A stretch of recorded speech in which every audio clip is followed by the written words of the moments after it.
Ingredient बहुत simple से हैं और ये बनेगा बहुत ज़बरदस्त। इसके लिए हमें चाहिए आलू। आलू को आप काट कर पानी में रख लें, इससे आलू काले नहीं होते। अगर आपको 2 दिन के बाद भी इस्तेमाल करना है तब भी आलू काले नहीं होंगे। बहुत दफ़ा ऐसा होता है कि हम लोग छिलके रख देते हैं और फेंक देते हैं कि आलू काला हो गया। अगर हम पानी के अंदर रखेंगे तो ये 2 दिन तक ऐसे का ऐसे ही रहेगा।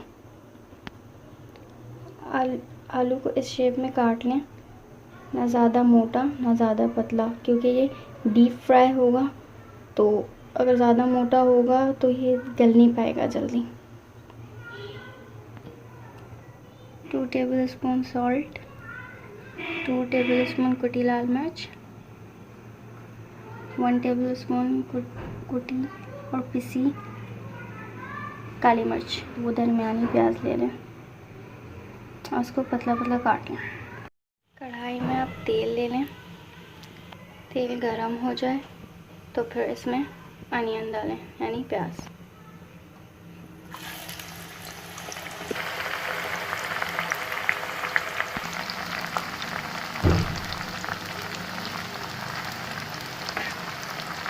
इस प्याज को लाइट ब्राउन करना। ऐसे प्याज गोल्डन हो जाए इसमें आलू डालें।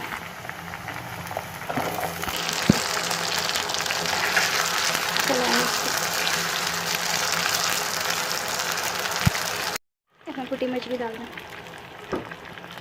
नमक भी। मिक्स कर लें जब तक आलू गल जाए, तो इसी तरह फ्राई करते हैं। थोड़े थोड़े वक्फे से इसको चलाते रहें।